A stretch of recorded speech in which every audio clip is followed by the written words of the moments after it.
যুক্তি হে দুনিয়া বা জুকানেওয়ালা চাহিয়ে। সেই মানুষগুলো যখন ছাত্রছাত্রী হয় তখন ইতিহাসই নতুন করে লেখা হয়।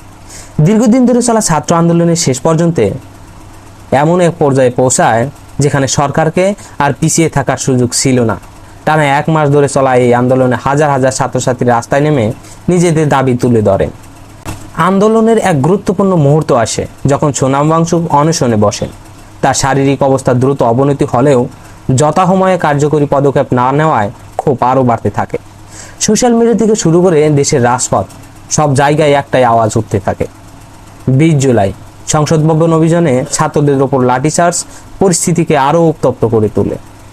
এরপর দেশ জুড়ে একটাই দাবি জোরালো হয়ে ওঠে, শিক্ষামন্ত্রীর পদত্যাগ। অবশেষে প্রবল ছাত্র আন্দোলনের মুখে পড়ে শিক্ষামন্ত্রী পদত্যাগ করতে বাধ্য হন। এই ঘটনা অনেকের কাছে শুধু একটি রাজনৈতিক সিদ্ধান্ত নয়, বরং গণতান্ত্রিক আন্দোলনের শক্তির প্রতীক। এখন প্রশ্ন উঠেছে, একটি পদত্যাগ কি সব সমস্যার সমাধান করে দেবে? হয়তো না, কিন্তু এই আন্দোলনের আরও মনে করিয়ে দিল ভারতের গণতন্ত্র এখনো জীবন্ত। সাধারণ মানুষের কণ্ঠস্বর এখনো ক্ষমতার দরজায় পৌঁছাতে পারে। ছাত্রছাত্রীরা চাইলে এখনো ইতিহাসের পাতায় নতুন অধ্যায় লিখতে পারে। আরও একটি গুরুত্বপূর্ণ বিষয় এই আন্দোলনে আমাদের সামনে তুলে ধরেছে, ঐক্য, ধর্ম, ভাষা কিংবা পরিচয়ের বিভাজন ভুলে সবাই এক পরিচয়ে একত্রিত হয়েছেন।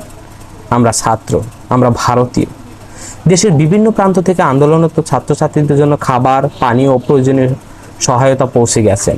কেউ খাবার পাঠিয়েছেন, কেউ চিকিৎসা সহায় দিয়েছেন, আবার কেউ পাশে দাঁড়িয়েছেন শুধু মানসিকতার টানে।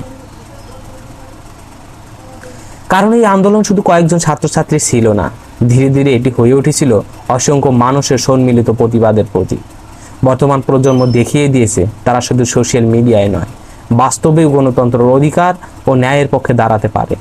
ইতিহাস সাক্ষী, যখন তরুণ সমাজ জেগে ওঠে তখন পরিবর্তনের সূচনা অনিবার্য হয়ে ওঠে।